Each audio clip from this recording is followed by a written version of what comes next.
pain is debilitating, and I think every single person at some time in their life has experienced pain.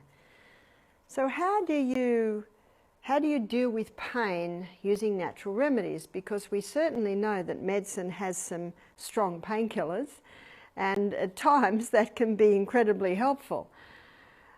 So I'm going to give you a few illustrations of experiences that we've had at the health retreat, even my own personal experiences. So the first thing to ask if someone has pain of any sort is why? When I did a skydive with my daughter for her 19th birthday, I was 49. I don't mind planes. When I was 16, my father was learning to fly, and us kids all had turns going up and down and up and down.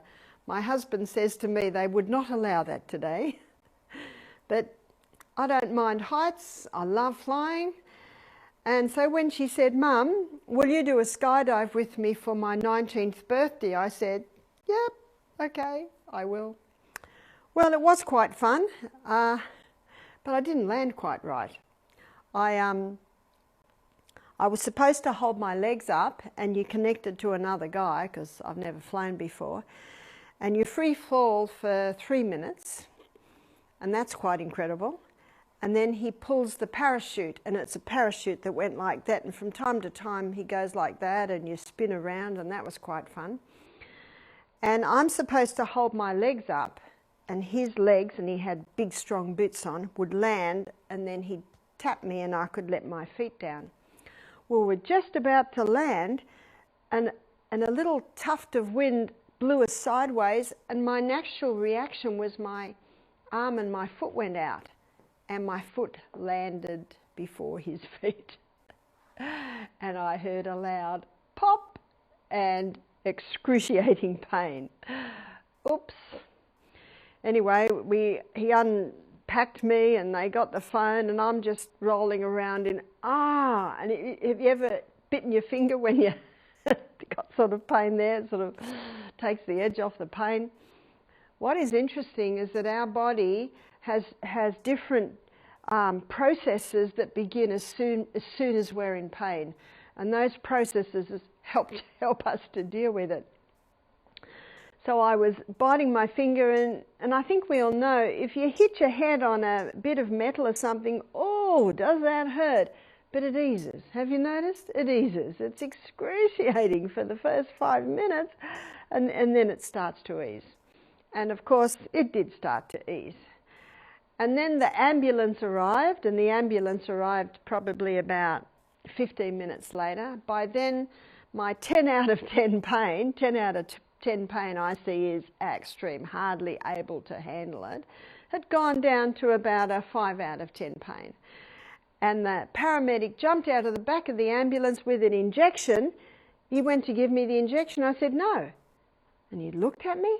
I said, I want to feel my pain. And maybe if it was 10 out of 10 pain, I would have considered it, but it had come down to a 5 out of 10 pain. I said, "No, I can handle this pain. I can handle a 5." And I think most people can handle a 5 out of 10 pain. I said, I can handle a 5 out of 10 pain. I said, because that pain's going to tell me what I can and can't do to that foot. You'd never heard anything like this before. He said, "Okay." So they took me into hospital, and I was lying in a bed in casualty. I think you call it emergency in the US. And it had a curtain between us, and my daughter was there, and my son and my other stepdaughter. They'd all jumped together, so they were all there. So I was lying in bed, just lying there, and my pain was, 4 and 5 out of 10, which I think is manageable. And they kept coming in and saying, "Do you want painkillers?" And I said, "No, I don't want painkillers." And the lady in the bed next to me, I think she was a drug addict, she was crying out for painkillers. They wouldn't give them to her, and I was rejecting them. Anyway, finally the doctor came, and he looked at my foot, and I could turn my foot sideways, I could move it up and down, I could wiggle my toes. I looked at him and I said, "Nothing's broken." I said, "Nothing's broken," because I had movement. And he said, "Oh, you really should have a x-ray." But he said, "We're pretty caught up, so it's going to be 2 hours till you can get an x-ray." He said, I said, nah, I'll be right. So my son, my big son, Peter, picked me up and took me out, and we drove home. And then that night I put a poultice on it. Now what I put on my foot was a comfrey poultice. So let me write a few things that comfrey does. So comfrey is quite a remarkable herb. So comfrey contains a growth stimulant, so it stimulates rapid healing. And the sooner the healing happens, stimulant, the better, of course. It also is anti-inflammatory.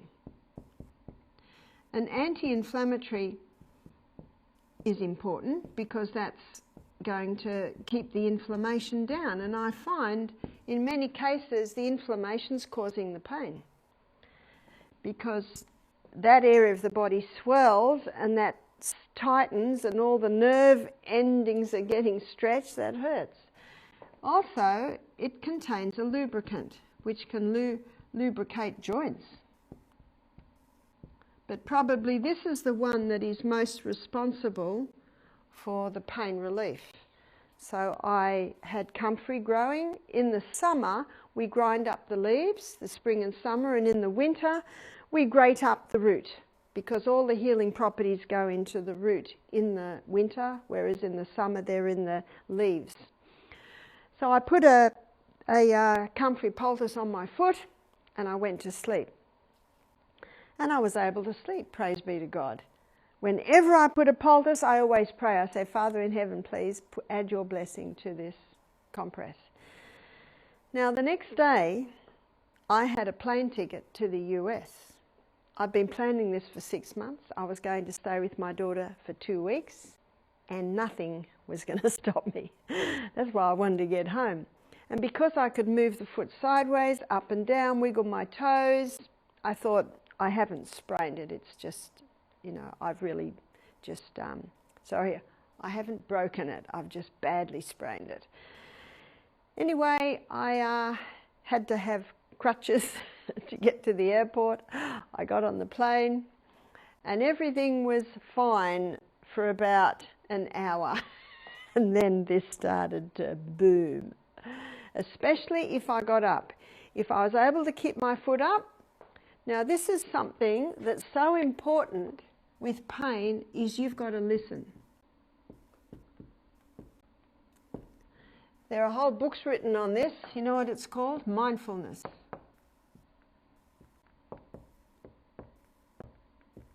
So when my foot was up, my foot was happy. But if my foot went down, and the only time it went down is if I had to go to the bathroom. And when you're a water drinker, you've got to go to the bathroom probably every few hours. And the flight's, I don't know, 14-hour flight. Whenever I came back, this pain was getting up to a 8, 9 out of 10, and I quickly put it up. The air hostess came past and she saw that I was in pain, and she said to me, can I get you some painkillers? And I said to her, no, can you get me ice? So they brought me ice. I put the ice on, and the ice got the swelling right down. Now what I had to do with the ice, I put it on, and when it really started to hurt from the ice, I take the ice off. When that pain settled down, I put the ice back on. So I went on and off with the ice until the whole area was numbed. And I brought it back down to about a 2 out of 10 pain. And then I'll be all right for a couple of hours, and then it's time to visit the little house again. And so that's what I did on the plane trip. I got to my daughter's, and yes, they had to hire a wheelchair for me, and I had crutches. In fact, most of the pain was under my arms. Whoa, why have I got pain under my arms? Because my arms aren't used to putting their weight on this. So, but when I wasn't walking with crutches, it didn't hurt. I actually found it just easy to crawl everywhere. And my daughter's little boy, in fact, her little boy is about 6'2" now, but he was just a little baby at the time. I found I could carry him if I just kneeled around. And what I did was I went on my back and I did exercises every day. lay on my bike and do bikes. I also did the hot and colds. So the hot and colds are also a very powerful way to deal with pain. So what do I mean by hot and colds? What I did was I got 2 buckets. And in the hot, we've talked about this in other presentations, the hot I did for 3 minutes. Because for that first 3 minutes, when you apply hot water to the body, it has a stimulating effect. So there's your stimulation. What am I stimulating? I'm stimulating blood. What's the point in more blood going to the area? Whenever you get an injury, the blood tends to sit or pool in that area. So when you bring fresh blood in, it drives the old blood out. And when you bring in the fresh blood, let's just recap what the blood contains. The blood contains red blood cells, and the red blood cells carry the nutrients. The red blood cells carry the oxygen. The red blood cells carry the water. And the red blood cells, they carry away waste. Isn't that everything we need when we've got a problem? And the blood also contains white blood cells. We looked at that when we looked at our immune system. They're basically your internal army. So that's what you're stimulating. When you stimulate with the hot water, you're stimulating more nutrients, more oxygen, more water, and more waste is being taken away, and white blood cells if they are needed. But after 3 minutes, everything starts to slow down. So now we put it in cold, and ideally the cold has a few ice cubes in it. And it is stimulating. Did you have your cold shower this morning after your hot? After my hot shower, I turned it down to cold. It's cold, but not cold enough. You know when it's cold enough, when you go, that's cold. That's the cold that you want. That's the powerful cold. Now that 30 seconds is also stimulating. The reason why the cold is so stimulating is that we're warm-blooded creatures. And when cold water touches, there's a reaction. And that reaction is, well, here's cold, move fast, move fast. So it's that reaction that causes the stimulating effect. But after 30 seconds, things are starting to close down again or slow down again. So we go back to the hot. So the whole thing's done 3 times. Can you see what we're grabbing? We're grabbing stimulation, stimulation, stimulation, stimulation, stimulation, stimulate. What are we stimulating? We're stimulating blood. After 3 times, the body begins to get a little exhausted. So 3 times is a good amount. So when I got to my daughters, I did hot and colds. 3 times. How long does that take? It's 10 minutes. It's actually nothing. And it's one of the basic hydrotherapy treatments, and it's been used for centuries. And in the area of pain relief, it's without equal. Now, I memorised that from the nurses. It's by Knipe. It's the nurses' hydrotherapy book, because nurses used to learn hydrotherapy. When I was in Singapore, I think about 2018, I met a lady there who was in her 80s, and she'd trained at the Sand Hospital in Sydney in about the 1950s. And she said, we all were taught hydrotherapy. But unfortunately, it's gone out of favour because it takes too much time. It's much easier to give someone a painkiller than to do that. Unfortunately, that's where it's gone. But the hot and cold is very powerful at pain relief. So you can put your feet in there, you can put your hands in there, you could even get a big tub and sit in there. But for the chest and for the back, for maybe upper thigh, then you can use hot compresses. So there's a couple of ways you can do it. You can roll up a wet towel and put it in the microwave. There is a use for your microwave. Keep it in your laundry.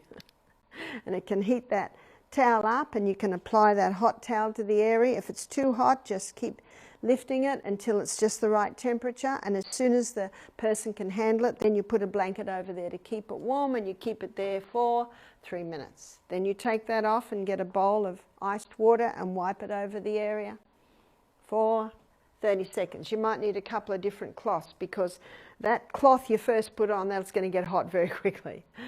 And then you get another hot one, and you do that 3 times. That can be done to chest, it can be done to back, maybe upper shoulder. But our exercise coordinator hurt his knee recently. Well, he would have 2 tubs on the ground, and he'd get on his knees and he'd put his knee in. Where there's a will, there's a way. Necessity is the mother of invention. But that is a powerful way to get pain relief into an area. And the reason why it brings pain relief is this massive supply of blood to the area is increasing healing, and that old blood taking away, it's bringing that old blood away. That has an effect to bring relief. In a crisis, this can even be done every 2 hours. It all depends on the body, it all depends what's happening. So let's go back to my foot. So I stayed with my daughter for 2 weeks. I was still limping. I could not bear any weight on that foot. And every single one of us knows there's a pain it's like when you're doing push-ups. You get to the point it starts to hurt, but you're just going to do a couple more because you want to strengthen that body. And someone comes to massage my shoulders. Oh, that hurts, but oh dear, it feels good, you know, break up those knots. But there was the pain that if I put my foot down, it was a sickening pain. It wasn't a pain of this foot hasn't been used for a while. It was, no, don't put your foot down. So I came back from America, and I'm still limping and I'm still on crutches. So I decided to go to the doctor and have an x-ray. They x-rayed my foot. There was absolutely nothing wrong with my foot. They could find no problems at all. I sat in the doctor's office, we looked at the x-ray, he said, you should be walking. So I think we're about into the 4th week since the accident. I was sitting down and he got my foot and he pressed it. It didn't hurt. I had full movement of it. He scratched his head, he said, you should be walking. So I went out and I thought, right, I'm going to try, but oh, no, my foot said, no. Don't do that. See, you got to listen. You got to listen. One of the problems with painkillers, if I took painkillers and walked on that foot, as I will tell you what happened next, I would have caused a lot of damage to that foot. You've got to listen to that body. And so I kept on crutches or crawling around, or when I'd be cooking, I'd have my knee on a chair. And I kept putting the comfrey poultice on at night, and if it ever hurt me, if I was up for a while and it started to hurt me, I'd do hot and cold.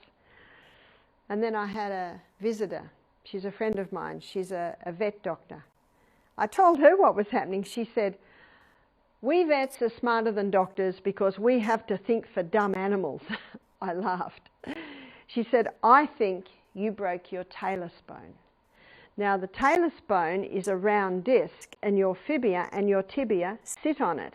She said when you had an x-ray, say this is my foot, it x-rayed sideways and it would not have shown a crack in that bone. She said, you will be on crutches for 10 weeks with a talus bone injury. She said it will heal, but it's going to take time. So I decided to really boost my foot healing. So I did hot and colds twice a day at least, 3 times if I was able.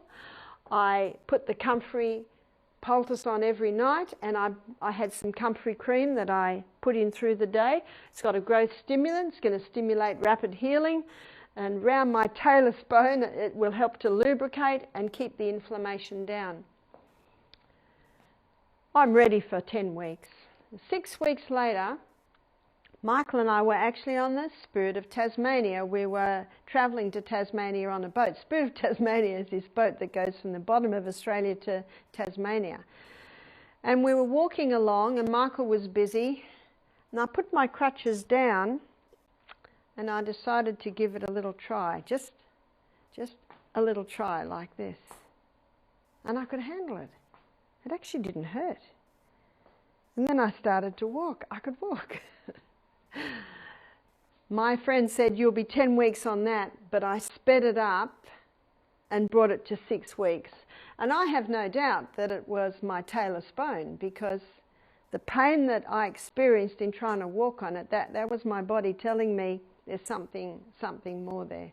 So I was glad my friend the vet visited and decided what it probably was.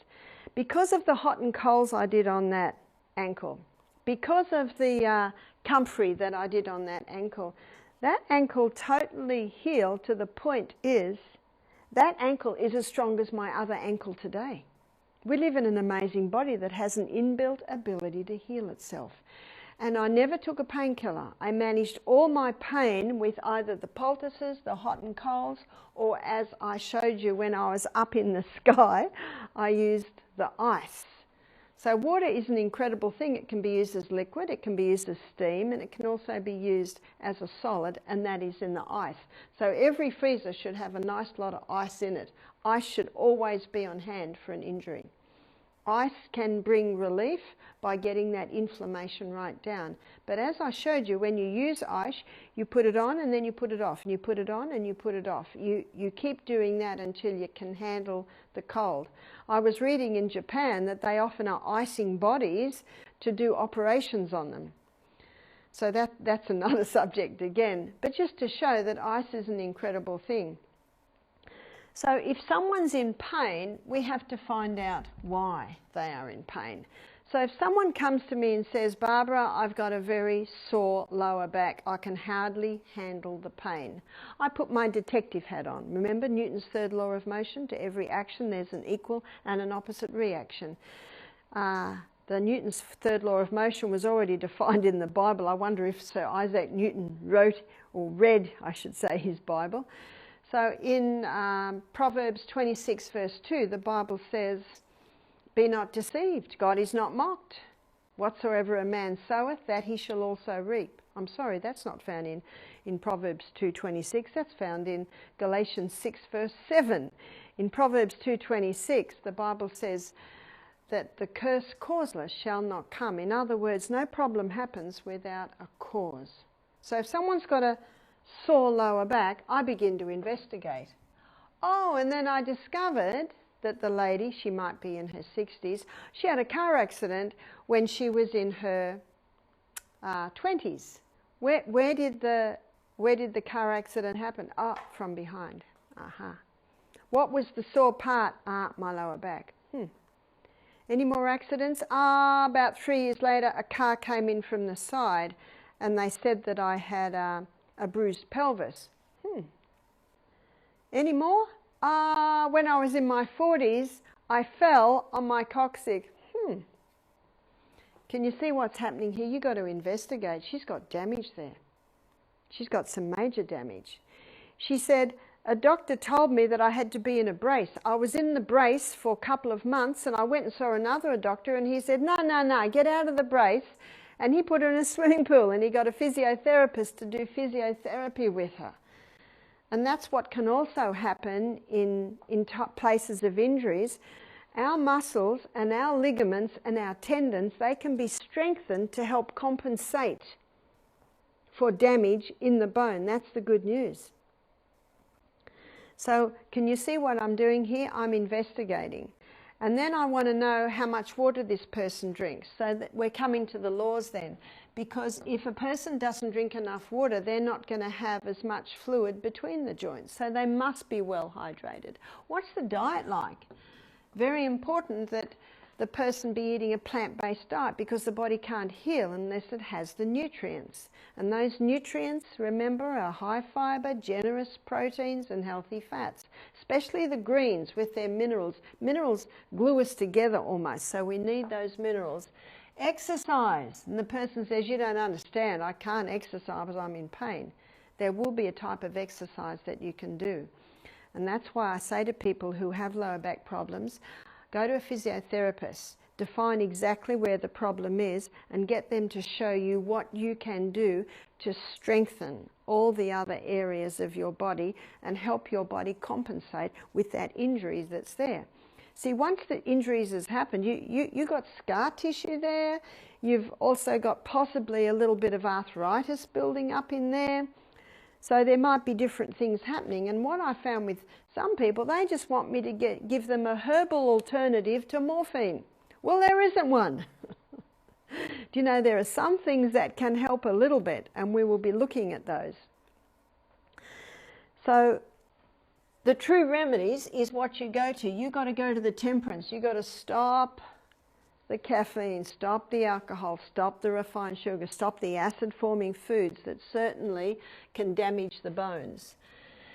Every day, lie out in the sunshine. Let the sunshine go on your lower back. It'll feel lovely. Make sure you're getting oxygen so that when your blood comes to the area, it's got all the nutrients. You want top quality blood to come and heal. And to get top quality blood, you need to be adhering to all of this. Rest. We need to have 8 hours sleep a night so that rest and rejuvenation and regeneration can happen in the tissues. Listening to the body is absolutely number one. Remember what I did on the plane? Now, if the ice hadn't stopped the pain, and I knew it would, maybe I would have resorted to painkillers, but I never had to, in my whole experience, go to painkillers. I just used the ice. So how do I know that the ice was what to do? Because I know it gets the inflammation down, and my pain started to reduce. I had plantar fasciitis, it was about 5 years ago. I wondered why my right foot was hurting so much. I was doing all sorts of things that were still in pain, so I went to the doctor and I said, I want to know what's happening to my foot. And it was the foot that I had landed on many years ago. I did that when I was 49, so I'm in my late 60s now, but this happened probably when I was 60 or late 50s. And I thought maybe it's a problem happening from when I did the skydive. And he had a look, he felt around my foot, and then he laughed. He said, "You've got plantar fasciitis." I said, "What? Plantar fasciitis?" He said, "Yes. Have you changed your running shoes?" I said, "I have. I'm doing barefoot runners now." He said, you've been going at the running too hard. You've stretched and inflamed your plantar fasciitis, which is on the bottom of the foot. He said, that will take 10 months to heal. And that was it. He said, "I could put a cortisone injection in to get the inflammation down." I said, "Nah, leave it with me. I'll work it out." So I started to do the hot and colds. Now I would be lecturing for 2 hours, and by the end of the lecture, I'm actually getting this foot up. It's, I'm getting to 8 out of 10 pain from just being on my feet for a couple of hours. I'd go home and I'd do the hot and colds, and I could bring the 8 out of 10 pain right down to 2 out of 10 pain. It was just incredible, the difference that the hot and colds made. And then at night, I would rub the comfrey into it. I knew that I just had to be patient. I also needed to be careful not to be on my feet on cement. I had to be careful with the shoes that I was wearing. I had to make sure I had well-fitting shoes. So I would say every day without exception, I did the hot and colds at least once. If possible, I would do it twice. I found to fit it in, you just have to make an appointment with yourself. If you don't make an appointment, the day will go and you'll never do it. And then you'll really suffer when you go to bed because it'll be aching and you'll think, "Oh, why didn't I do those hot and colds?" Because it brought me so much relief. And so this is what I continued to do. Now, this is probably 8 years ago. So I'm in Australia, and on the week off, I would travel giving lectures in different towns, and I would have 2 buckets in my car. And if I'm staying in a motel or a hotel, they always have a fridge, they always have a freezer, and they always have a kettle, an electric kettle, because people want to make teas and coffees. So no matter where I went, I could do the hot and colds. So I continued to do it. And lecturing at night, I always came home and did the hot and colds because my foot was aching. Now, if I hadn't done the hot and colds, I don't think I would have slept because the foot was aching so much. What would most people do? Just go and get a painkiller. The problem with a painkiller is you start to walk and stand on that foot when you shouldn't. It's actually telling you to stop and put your feet up. Took 6 months. And so what did the doctor say? 10 months. So I was able to bring it right down by just simply doing the hot and colds. So we had a lady do our program, and she did our program maybe 2 years after my experience, and she was limping. She was limping around like this. And I said, "What's the matter with your foot?" She said, "I've got plantar fasciitis." I said, "Oh, how long have you had that?" She said, 18 months. So 18 months she's been limping around with plantar fasciitis. And when it gets too painful, she takes a painkiller. And what happens then? She starts to walk on it when she should not walk on it. She should be putting it up. This is the mindfulness. How frustrating is it when you go to a doctor who won't listen to you? I'm glad they're not all like that. How frustrating it must be to your body when it's trying to tell you to stop and you don't stop. If you push through that pain and keep going when the body says to stop, you're going to do more damage. And then it's going to take even longer. And so with this lady, she was a little overweight. Maybe she was about 40 kilos overweight. And of course that also can make it hard when you've got extra weight on the area. So we did hot and colds on her every morning and every night. It was easy. She's in the health centre. The equipment's all there. Within 2 days, she's just walking like this. She said, "I can't believe it. I can't believe the results that I've just had in 2 days." We were also encouraging her to rub the comfrey cream in every night. Now, her plantar fasciitis isn't healed, but what's her body just said to her? Yes, this is what I want. So she went home, an excited lady, and she said, "I'm getting buckets and I'm going to do this," because it brought her so much relief. Such a simple tool. And that's why the why is a very big why with pain, because there is always a reason for pain. Everyone I know is managing something, and if you can manage it, you're doing very well. So let's go back to the lady with the sore back. She said to me, "I believe there's inflammation all through my body." Why? Why? So when I investigated, I found this injury and that injury and that injury. And I said, it's time to move that body. The beauty of a pool is you've got no weight.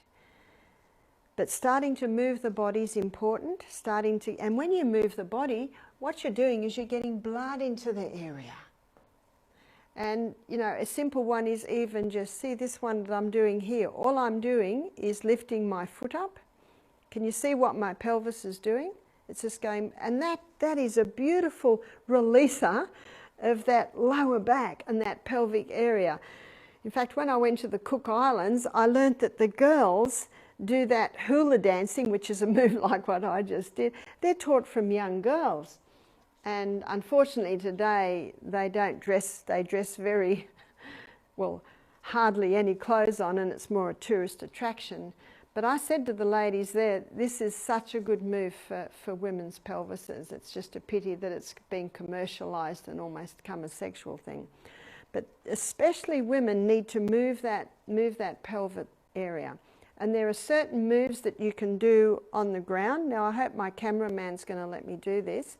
I'm going to show you one that is specific for the lower back. And it's just this one. You might be aware of that one. And you'll find that when you do that, you can actually push yourself around even a little bit more. So and do that on either side. That's great for releasing the back. And also lying on your stomach and pretending to swim.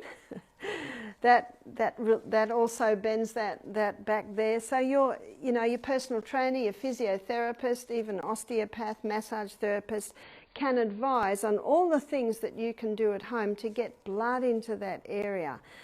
Again, that blood must be kept pure by your 8 laws of health. So you've got good quality blood that can heal, because it is the blood that is the healer.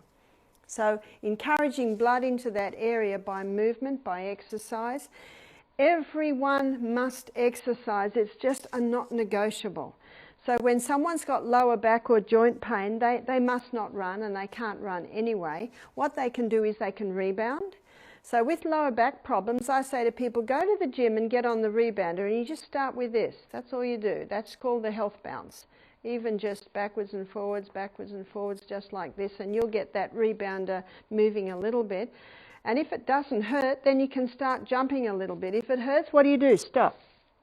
You just stop and go back to that. That's listening. You must listen, because your body will tell you what no man can tell you.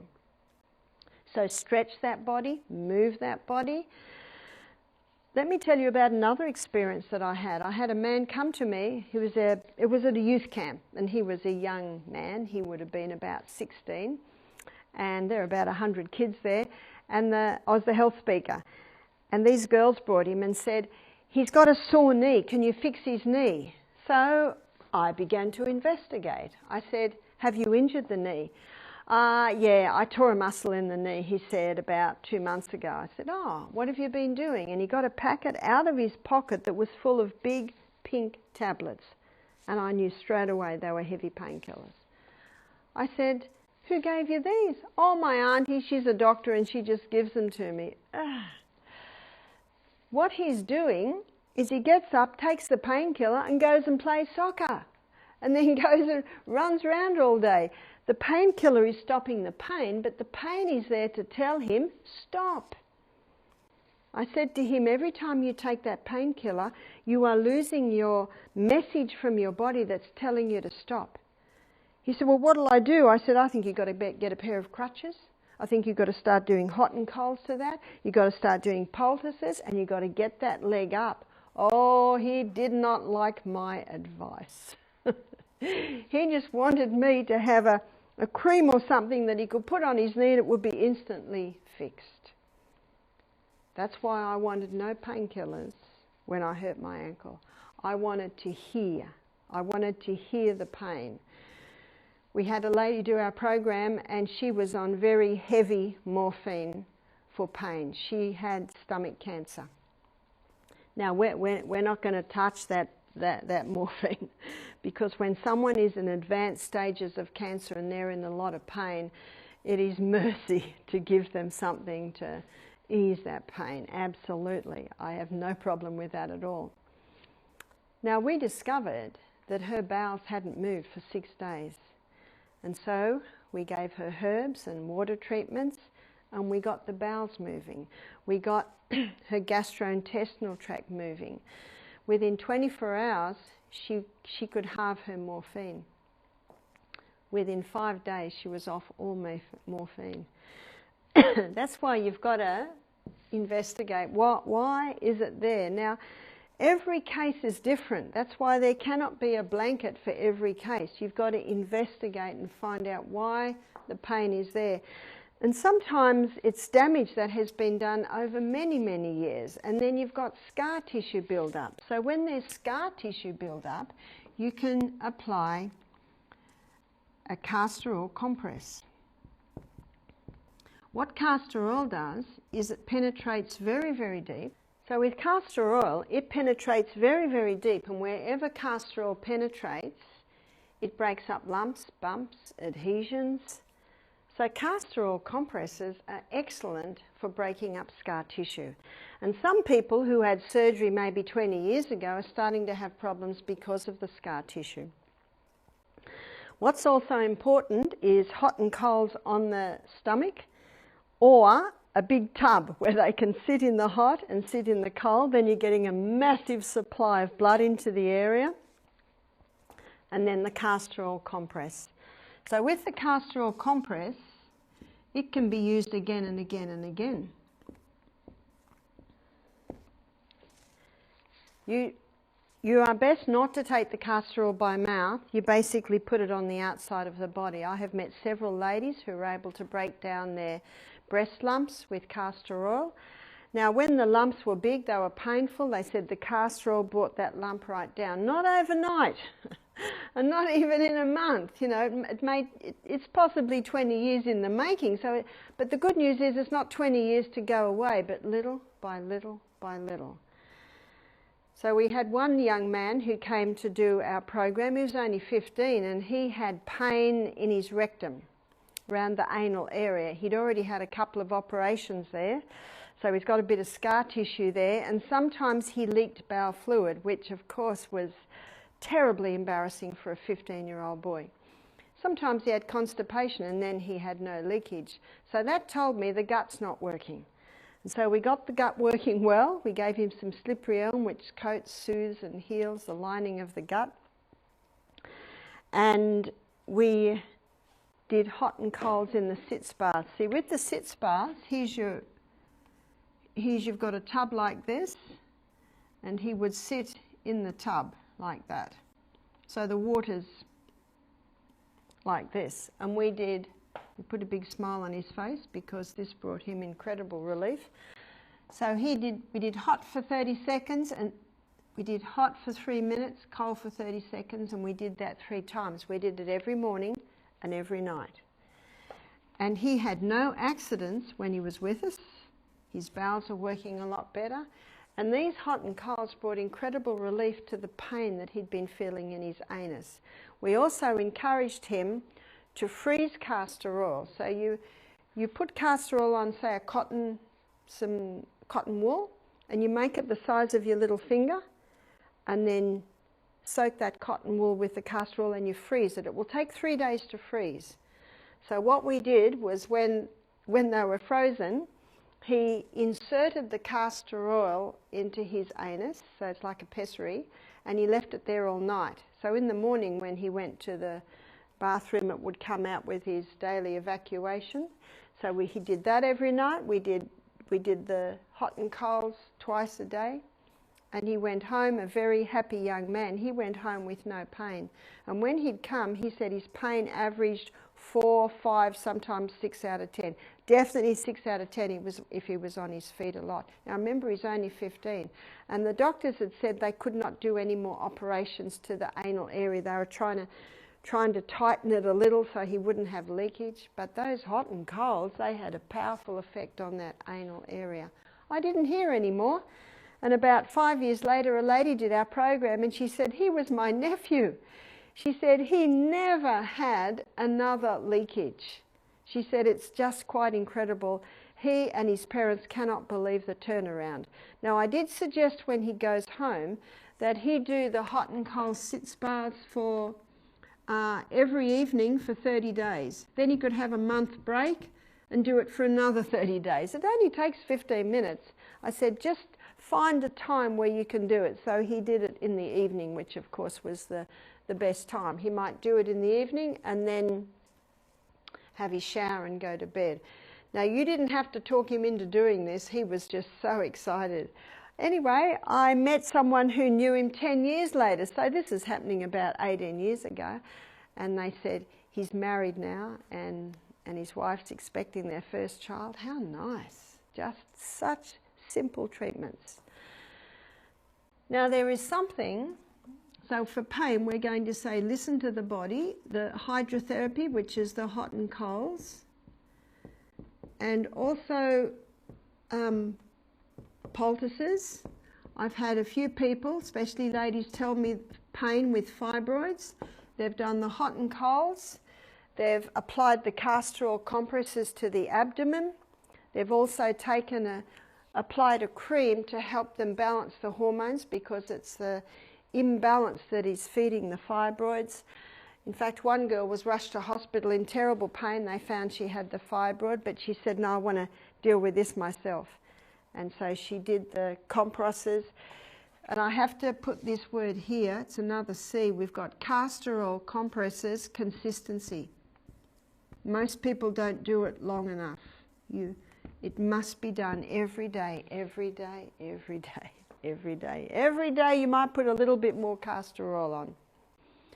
She told me that 10 months later she had a scan and the fibroid was gone. Now the fibroid was about, I think, 4.5 centimetres by 4.5 centimetres. What's that in inches? Maybe about 3 inches by 3 inches. So that's quite an incredible story. And that night she was in pain. But when she went to the doctor, had the scan, discovered what it was, then she was able to come home and do the natural treatments and get relief. I've also known people to have the operation, to have the fibroid out, and 4 years later the fibroid, another one, has grown. And that's why you must address the cause. That's very important. Another poultices. Another poultice that can be particularly good for painful joints is the ginger. So the ginger poultice. Ginger pulls inflammation out of the joints. And I've had people tell me that they've had the ginger poultice on for sometimes only even 2 hours, and they get 50% pain reduction. Because what the ginger poultice does, and mostly it's for joints, painful joints, what it does is it's anti-inflammatory, gets that inflammation down. But I do suggest maybe do the ginger poultice for a couple of hours, and then maybe overnight do the castor oil compress, so you can play with those, apply the comfrey cream. It's easy to get the cream, and in most shops that sell vitamins and minerals and creams, you can get a comfrey cream. So the poultices are important. Listen is important. The 8 laws are vital. So you get good quality blood, but I'm going to target one of them here, and that is movement. When you move that body, you get fresh blood supply into that area. Some people are experiencing pain in areas that just haven't moved for years. You've got to start moving that body. And that movement can come in the form of stretches. It can come in the form of different exercises. This is where maybe the personal trainer would help. But one of the best exercises, other than the stretches and the one I showed you on the floor, is just walking, just your gentle walking, and get that body moving. Cayenne pepper. Cayenne pepper is an analgesic. So what an analgesic is, it's a painkiller. Now, it's not going to do what morphine does, but it certainly can help to relieve the pain. So a person can apply cayenne pepper compress to the area. That'll really tingle the area, and a great way of getting more blood into the area. But cayenne pepper can be taken internally. And a construction worker told me this when I was in Bermuda. He said, I've got a story for you. He's a big guy, works in construction. He said, I hurt my back. And he said, it was just hurting me so much I couldn't sleep at night. And he said, after about a week of not being able to sleep much and being up in the night, and I had about 9 out of 10 pain, he said, I prayed and asked God for help. And God said, cayenne pepper.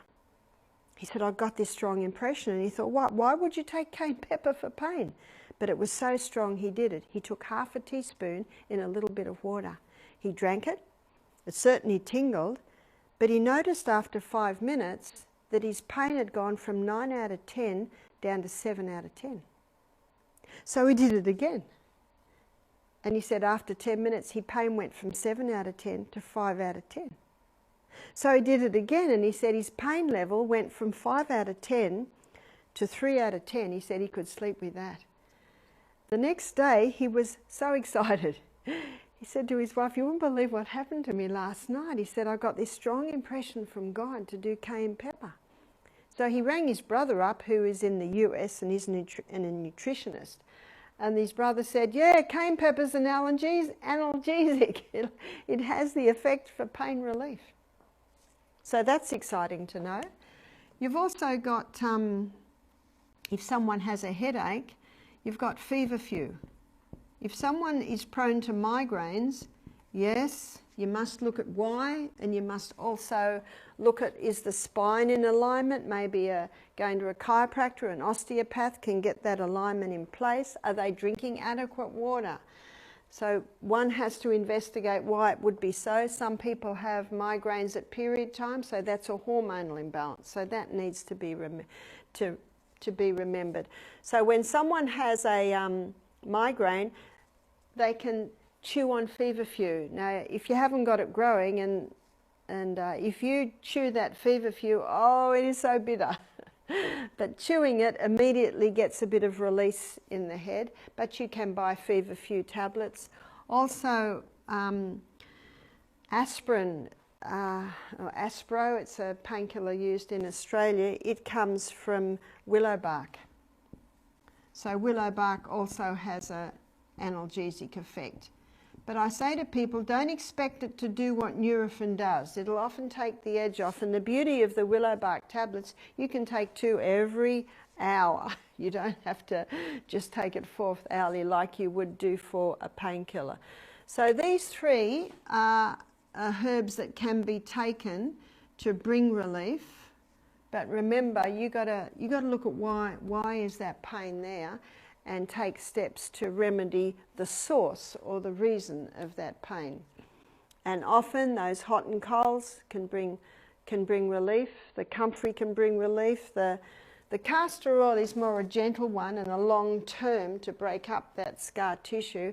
But the ginger poultice, I've seen it bring relief very quickly. We had a guy who was a barrister, which is the highest level of law in Australia. He was 38. He said, I've come to your retreat to stop drinking for a week. He said, I'm not going to stop alcohol, I just want a week off. And then later in the week he said, I didn't tell you about my little toe. He said it's my middle toe, it's a small toe. But he said it's the knuckle is up high. He said, to the point where I can't wear shoes. He said, it's been paining me for 18 months. The doctor says it's gout. So we made a tiny little ginger poultice. And we wrapped it on, we asked God to bless it, and he went to sleep.